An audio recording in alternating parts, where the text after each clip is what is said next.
We shall now move on to the next round. Quickfire reviews!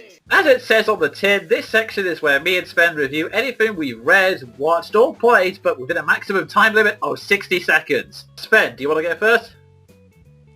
Yes, I mentioned I have a game that I wanted to review here, so I will be going through that now. Just Cause 2. Massive open-world sandbox game that can basically be described as Mercenaries 2, but bigger. I played just a tiny bit of it because I rented it, and already I have found the #1 selling point of this game. Grappling hook. You can attach it to a soldier with one end, point it at the top of a tree with another, and hang the soldier from the top of the tree. Video game cruelty potential at its finest, and goddammit, I love it. I can partially see why Yahtzee liked it. Yeah. I remember him saying in his top 5 of 2010 that any criticism I may have given this game is drowned out by the terrified scream of an enemy soldier with one leg tied to a Harrier jet. Yeah, I can definitely understand why anyone would enjoy a game like that. Okay. House of Fury, a martial arts movie I picked up along the same time as Storm Warriors, and oh my god, it is one of the best martial arts movies I've ever seen in a long time. It's a story about a guy who used to be a secret agent, but now retired and trying to raise a family, but his kids, who have been trained in Kung Fu, have to step in when their dad is kidnapped by another former agent who wants to find answers about the guy who paralyzed him. This is a really great film. It has a very simple story. It works. The characters are really well developed. There's a lot of new stars that appear in this, and there are also no big stars, so it doesn't become one great big ego trip like some martial art films get. And it has a lot of humor in it, and it's an enjoyable ride from start to finish. In short, watch it. So yeah, that was kind of a yin-yang. That's a recommendation, actually. Yeah, it is kind of a yin-yang experience. Yeah, that's actually kind of fittingly hilarious. The same week you watch one of the worst movies you've ever watched in your life. I know. You watch one of the better ones you've ever Yeah, watched I in know. your It's life. I know it's a bit. I think actually also some quick manga reviews. Naruto, man, it's been alright. There has been a reshifting of focus back to character development, and Sakura actually got to do something useful again, which is a pretty rare feat by now. But at the same time, it's still not doing anything incredibly impressive. That gets me to like the series again, but it's improving, I will say that. And with Naruto, we will take whatever we can get. Indeed. Bleach, again, that's been getting more interesting with the action, although I will argue that some of the stuff they introduced is a little bit far-fetched, but the action's been kind of interesting, and we have had some character growth for Orihime and Chad, but unfortunately for Orihime, it may just be me, but it seems to have kind of gone back in reverse the instant it came up. Yeah, like you said, I can't really find a way to disagree with that, but still, exploding shields. Indeed. Exploded shields. I will always love that.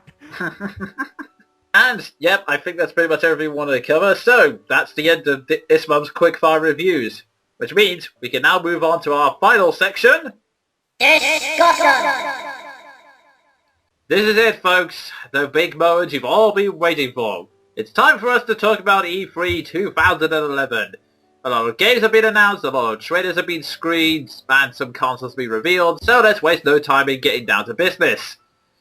Now, like we said, there were a lot of trailers that have been shown around the place. Devil May Cry 5, I suppose some people may care about that, and then there's a lot of movie tie-in titles, which I honestly don't care about. There's Sonic Generations, which they've revealed a little bit more about the game, but not much, although the trailer I saw from E3 has got me excited for two reasons. First of all, it's confirmation that it is coming out on the 3DS, but on that plus side as well, the main gimmick of the game is that you can play as either classic Sonic or modern Sonic. Modern Sonic has a gameplay similar to the 3D sections in Sonic Colors.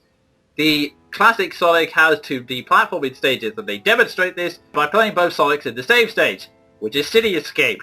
And oh my god, that made me smile so much you can... I was like a freaking Cheshire cat, because to kind of put this in context, City Escape is my all-time favourite Sonic level, and just to see that, and having the opportunity to play that again, but in better graphics, makes me so happy it's unbelievable. So. In short, just quick translated for those who can't be bothered, the TLDR version, Fangasm. Oh yes. Although I will say I'm a little bit skeptical of the plot since it's kind of generic. Apparently there's this entity that's creating time holes, so now the two versions of Sonic have to team up to find out what's causing it. Although I have odds Eggman will be involved somehow. Okay, basically it's one of those old Doctor Who specials where all the doctors got together because something was threatening the universe and the time frame. Pretty much, yeah. It's Sonic meets Doctor Who. Oh I my... don't know what to think about that. Yeah, that probably is one good way to put it. Yeah, there was also another game which I showed Sven earlier just to kind of wind him up. Spyro Skylanders!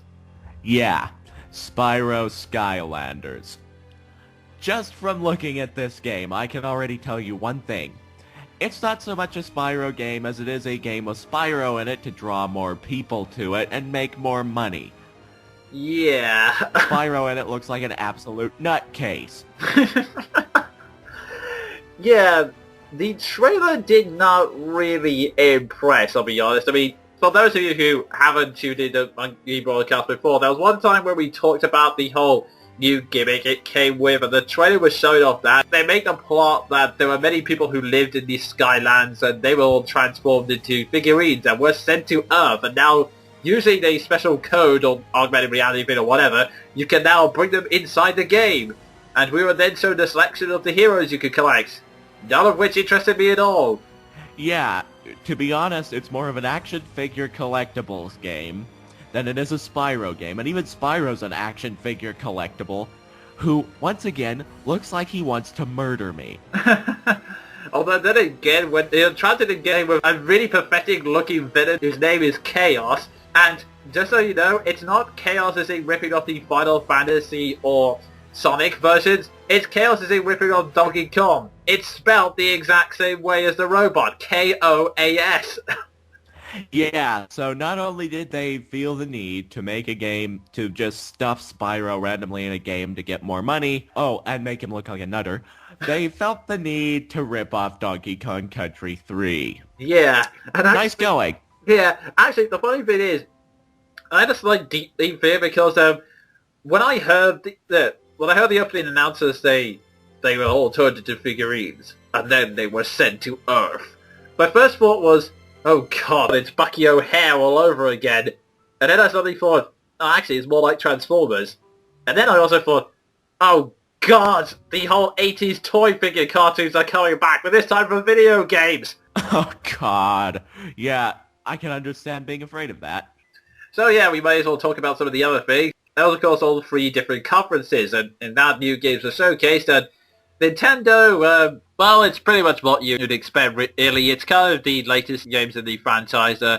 You've got Mario Kart 3DS, which we'll get into, Star Fox 64, Luigi's Mansion 2, re-releases of old Zelda games to go with the 25th anniversary, you know, just kind of just doing what Nintendo always do and keep turning out their franchises and refusing to make anything original. In contrast to the Microsoft and PlayStation conferences, where we got to see the likes of Fable New Journey, Gears of War 3, Modern Warfare 3, and let's not forget Halo Anniversary. Yeah, sorry, I had to get that rant out the way.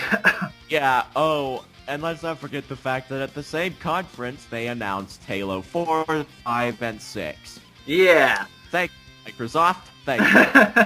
Yeah, that's the big reveal at the end of Microsoft conference. Despite the fact that Bungie and True Alliance said their series ended, they've announced that a new studio, which coincidentally has many of Bungie's members in it, I forget the name, it's something like 3456 or something like that, I don't know, are now creating a brand new Halo trilogy. So just when you thought it was all over, it started again. Yep, and I'm guessing it won't even change in the slightest.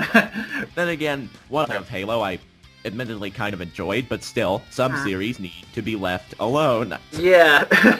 I mean, to be fair, I haven't played any of the Halo games, but I've watched Cutscenes Collection, so I do know the actual story of Halo, and I will admit I do like Master Chief as a character, for reasons I'll get into in a VGT of the Halo series if I ever get round to it. But so, because Halo 3 ended on a kind of depressing note, I am kind of glad that they do show a game that gets him out of it, but at the same time, yeah, did this series really need to be continued, honestly? Yeah, pretty much just that. Also, correct me if I'm wrong, but weren't all the Halos destroyed at the end of Halo 3? Doesn't that make the title completely redundant? Actually, that's a good point, because the overarching big massive threat of the entire series was destroyed at the end of Halo 3. And all the threats before that were destroyed in the past 2 games. They're gonna have to pull one out of the hat for this one. Yeah, I mean, in the teaser trailer, they do show this kind of ominous metallic planet Unicron Death Star thing, but we have absolutely no idea what that is. Unless they pull one out of their arse and say it's a Halo Mark II, the entire title of the series is a lie, essentially. The cake is a lie. Anyway,